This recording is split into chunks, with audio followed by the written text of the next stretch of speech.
எல்லாருக்கும் வணக்கம். நான் Lalitha Ramakrishnan. 4 years back doctor Sasikumar கிட்ட வந்தேன். ASL Meenakshi dental care, doctor Sasikumar dentist. எனக்கு அப்போ ஒரு RCT பண்ணாரு. அதுக்கப்புறமா 3-4 years பேக், 3-4 yearsக்கு அப்புறம் நான் வரவே இல்லை, ஏன்னா I did have any problem. But இப்போ திடீர்னு ஒரு 15-20 days பேக் எனக்கு கொஞ்சம் கம்ஸ் எல்லாம் பெயின் சன் கிட்ட ரிப்போர்ட் பண்ணேன். அவர் திரும்ப இங்கே கூப்பிட்டு வந்தாரு. அப்போ டாக்டர் பார்த்துட்டு ஒரு 3 RCT பண்ண வேண்டியிருக்குமா அப்படின்னு 3 RCT பண்ணாரு. ஒரு டூத் எக்ஸ்ட்ராக்ட் பண்ணணும், எக்ஸ்ட்ராக்ஷன் ஒன்று பண்ணாரு. அது கொஞ்சம் டஃப்பாக தான் இருந்தது அந்த டூத்து.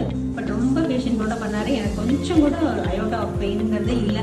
ரொம்ப பேஷண்ட்டோட டாக்டர் பண்ணாரு. ரொம்ப very nice, very good care, excellent treatment. அதுக்கப்புறம் ஒரு 3 days டேப்லெட் கொடுத்தாரு. ஒரு 1 week கழிச்சு க்ரௌன் ஃபிக்ஸேஷனுக்காக இன்னைக்கு வந்தேன். It's also very very smooth, ஒன்றும் ஒரு பெயினும் இல்லை.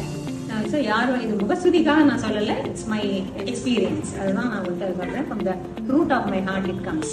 அதனால் யார் வேணாலும் இங்கே அப்ரோச் பண்ணலாம். வெரி நைஸ் ட்ரீட்மெண்ட், எந்த வித செகண்ட் தாட்டும் இல்லாமல் நீங்கள் இங்கே ட்ரீட்மெண்ட் எடுத்துக்கலாம். ரொம்ப very nice, very good care. ரொம்ப கூட இருக்கிறவங்களும் அசிஸ்டண்ட்டும் ரொம்ப நல்லா கேர் எடுத்து பார்த்துக்கிறாங்க. Thank you so much.